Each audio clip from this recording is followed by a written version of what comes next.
Welcome everyone to MailFuzz TV. I am Peter, and today I'm going to be talking about A Murder at the End of the World, Episode 4. It's called Chapter 4, Family Secrets. So spoilers for the episode, as always. Last one ended with the death of Rohan, and everyone being told to go down into a bunker of sorts underneath the hotel. Which is where the episode kind of kicks off, and it's the characters all sort of debating why they're down here. I was thinking it was more for the storm rather than because of the death, but it seems to be not to do with the storm. It's more a safety measure of trying to secure the hotel and make sure everything's fine. One of the characters even speculates that this is more about keeping Andy safe from them, assuming that one of them is a killer. Darby suggests she should look at the crime scene. One or two of them agree with her, but ultimately it's decided that no one's going to look at the body or the crime scene until the police get there, which won't be for 2 or 3 days because of the storm. So that's where we start things off. It's interesting that the characters do debate a little bit that even Andy could be behind this, that, you know, this would be kind of a perfect plan, is to invite some of his critics out to the middle of nowhere, because as he pointed out in episode 1, he's got people here who are pro all of this technology and people who are anti this idea.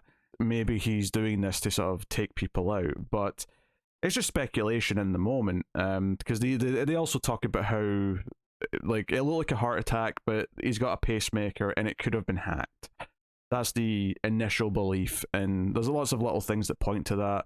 The type of machine that would be needed to hack a pacemaker does exist at the hotel as part of the medical equipment, so someone could have used that to kill Rohan.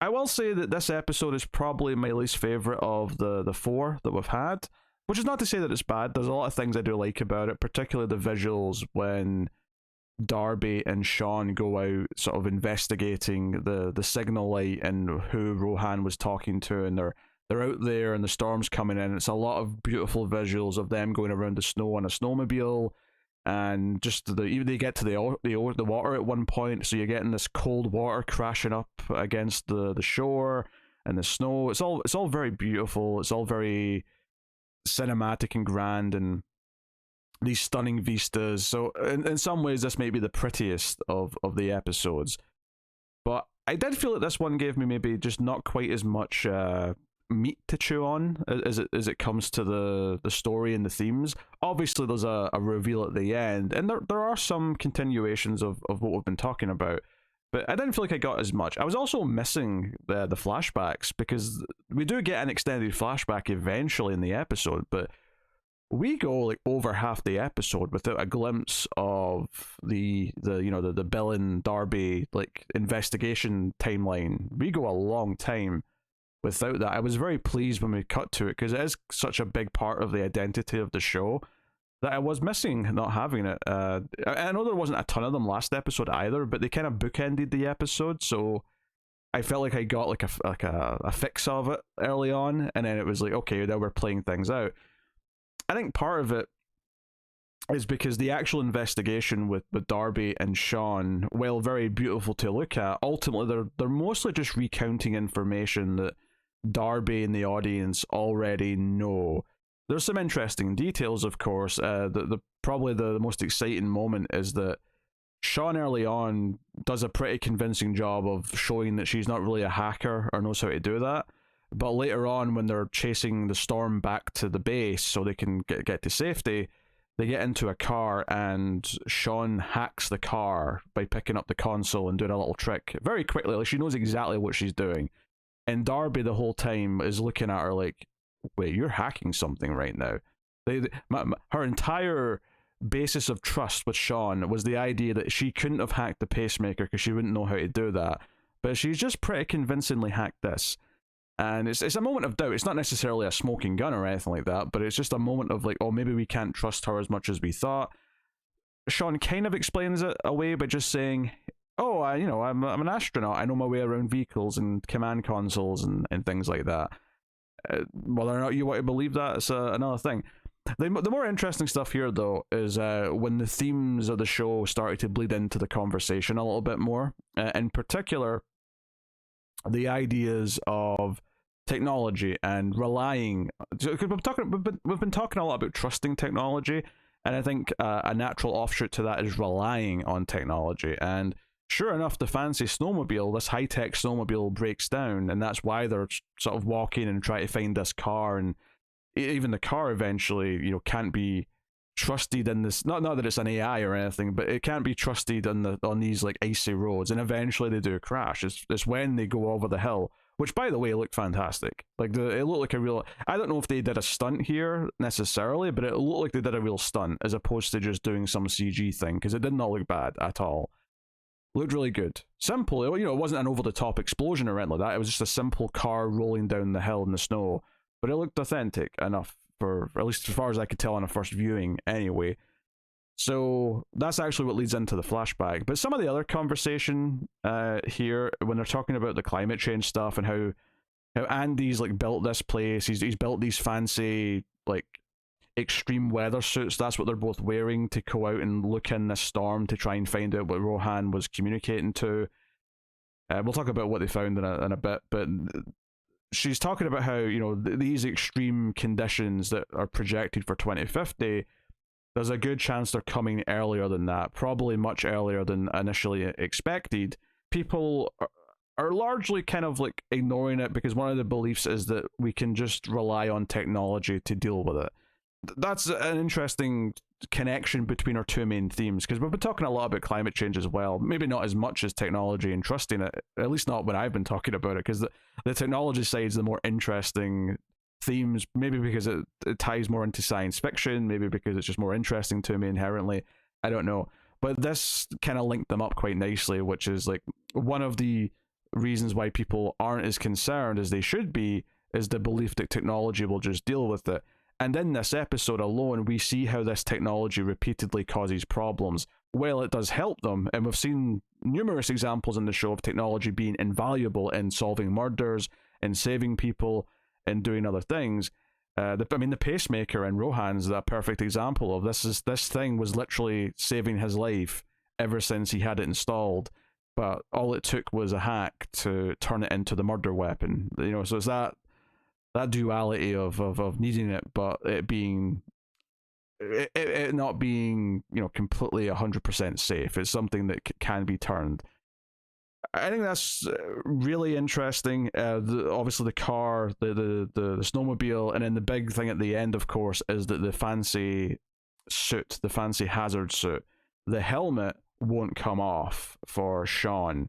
And before the final reveal when Darby wakes up, I would argue the big climax of the episode, the big sort of exciting climax, is the fact that Sean is going to suffocate in this suit because the helmet won't come off. Andy can't get it off, the security guy can't get it off. He literally takes a drill to the helmet and tries to drill a hole so she can breathe. And I was actually thinking like, oh wait, but can you just like cut through the fabric of the neck area, under the helmet? Wouldn't that let air in? But they actually do that because ultimately they have to pierce her neck so they can put in the tube so she can breathe that way. I can't remember what the scientific term for this. Clive Owen said it in the scene. Hell if I'm going to remember it. But that's what they do ultimately to save her. But there's literally a ticking clock in the helmet on the HUD that's saying you've got like 1 minute and 20 seconds of air left. So they start panicking, and it's like this thing. So, I mean, debatably you could say this makes Andy look less guilty because he is doing his best to save her in this moment. You could also say it makes Sean look less guilty because she's the one who almost snuffed it. But then, of course, this was not intentional. This was an accident. Well, we think it is anyway. I mean, who knows? Maybe someone had hacked the helmet since it is technology. The problem with all this tech is you can hack it now, right? They even say that about the pacemakers, that any pacemaker post, I think it was 2011, has some level of connectivity for updates and for signals and reading the if someone's okay and things like that. I don't know the ins and outs of it, but it makes sense that there would be utilization of having connections to someone's pacemaker and being able to at the very least monitor what it's doing, that it's working okay, and so on. But of course, the downside to all this is that everything is hackable. Again, that dual theme of relying on technology and needing it, but it not being trustworthy, and whether you're taking that as it can just break down, or as I've been pondering in past episodes, if the artificial intelligence can actually turn on you and decide to not want to help you, like I theorized that maybe Ray the butler, the computer butler did it, possibly, which would be kind of amusing in its own way. So, I mean, that was definitely my favorite thing about the investigation plot and the present day stuff.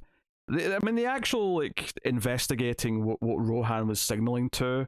I mean, it looked pretty, but I didn't really get a whole lot out of it. I mean, obviously they mentioned that there must be a boat that's no longer near the shore because of the storm, because they find the compartment, the thing that's tied to the rope on the post. So there's still the question of who he was signaling to and who him and Bill were working with and what their plan was.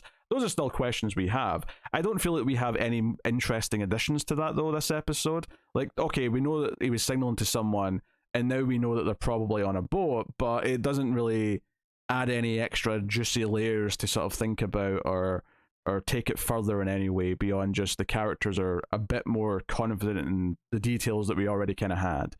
I guess that's why the main plot wasn't as engaging to me as the previous episodes have been.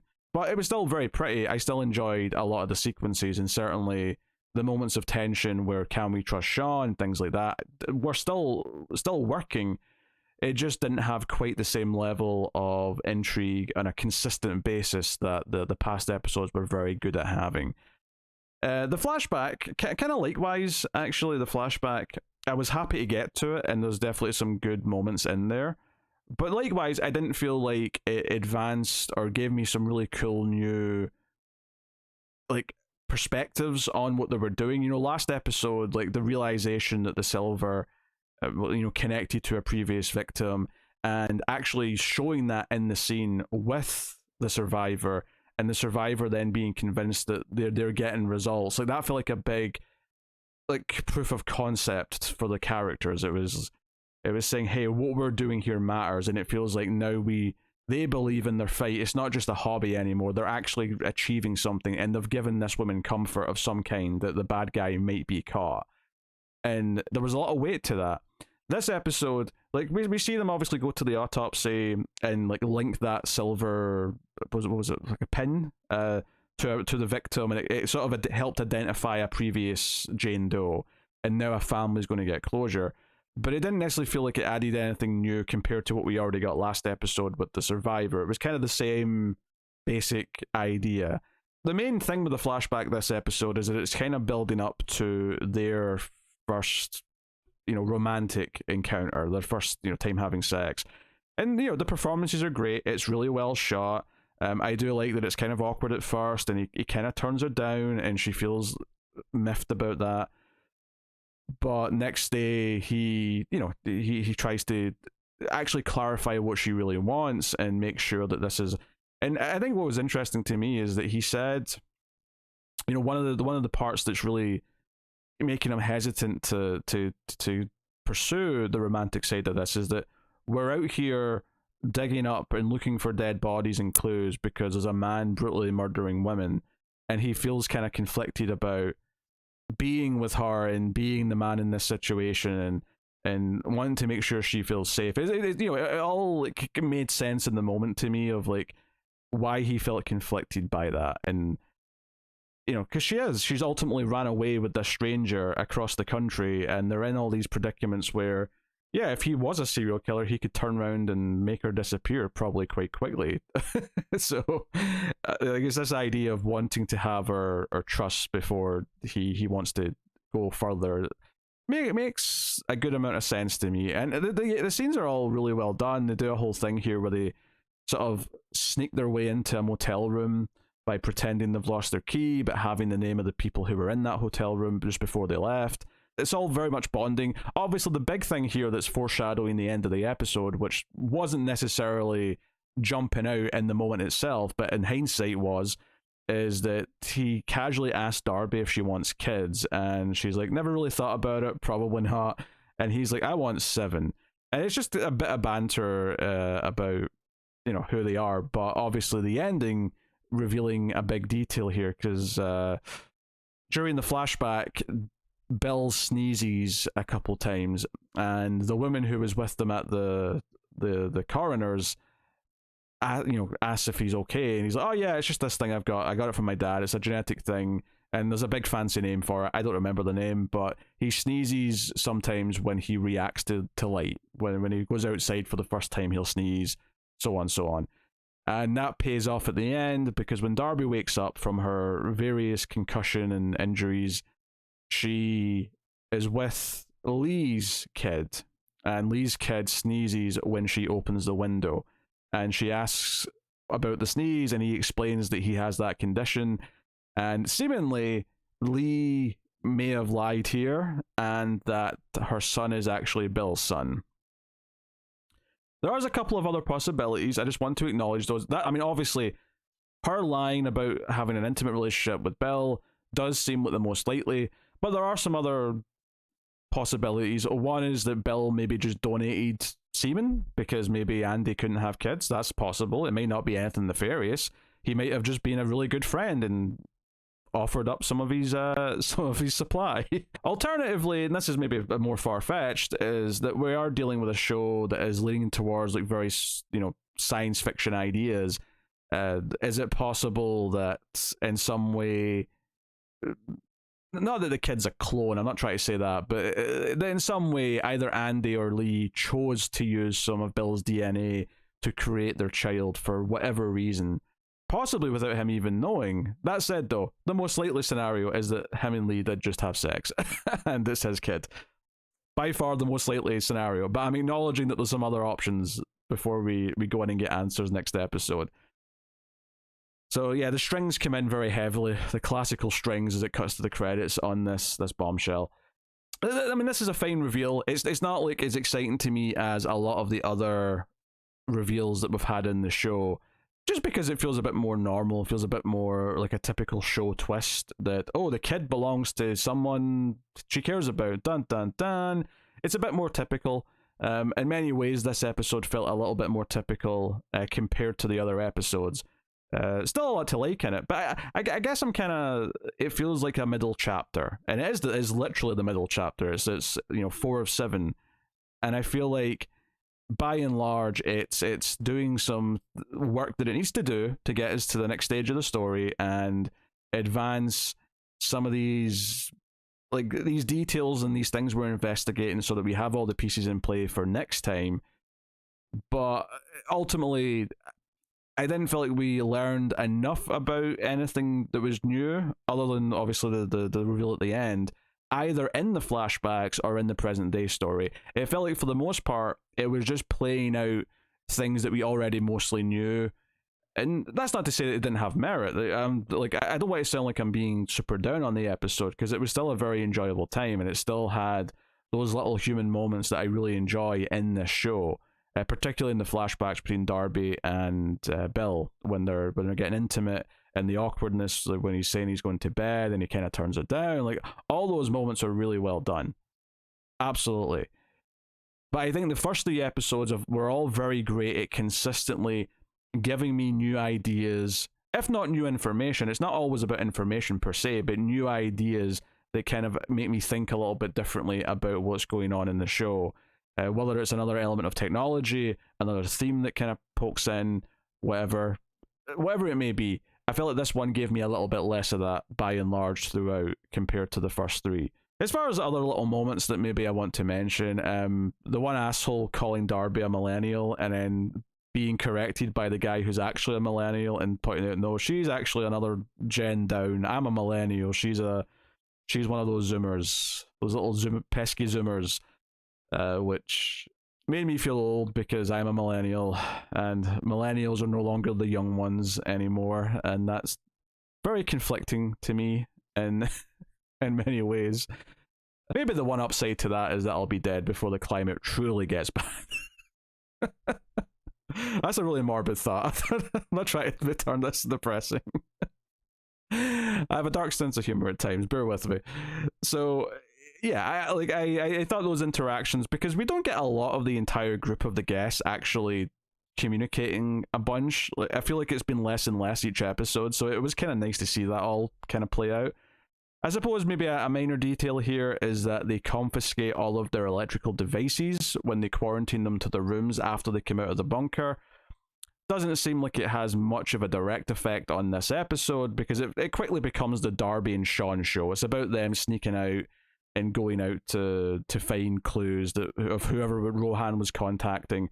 Sean claims to now believe Darby, of course, about Bill and the foul play, and she should have trusted her, but didn't because she was young. And Darby actually jumps in and says, and because I'm a girl, which Sean admits to that, yeah, because you're a girl, which is interesting, given that she is also a woman, that even she is admitting she has that bias, that she would, if it was a man that was saying this, she might have actually sort of accepted the information, and it's almost like an admission that of how deep those instincts are because of the way society is.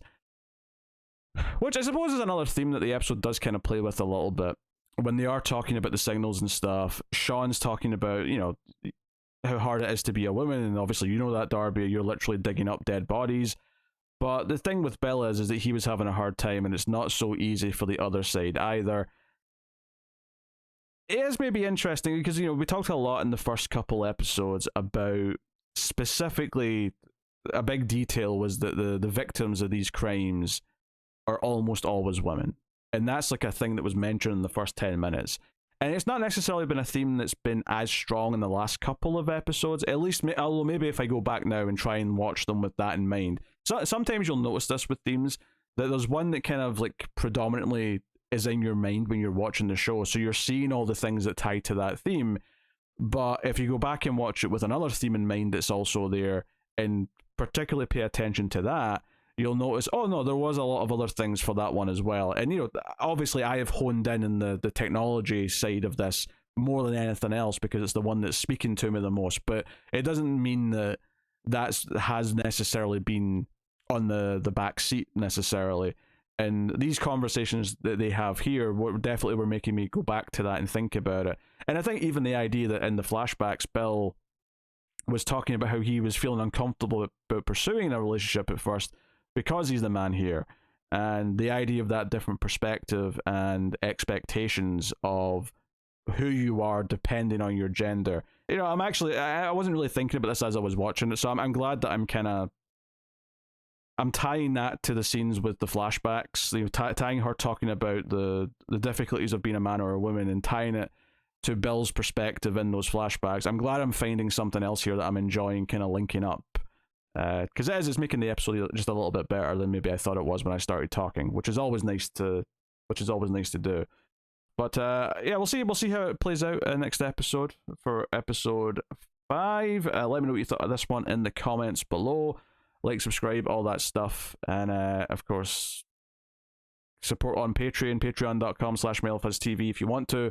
Helps keep all the content coming, keeps the lights on, all that stuff. So thank you very much. I'll see you next time. Keep watching TV. Have you got any vanilla?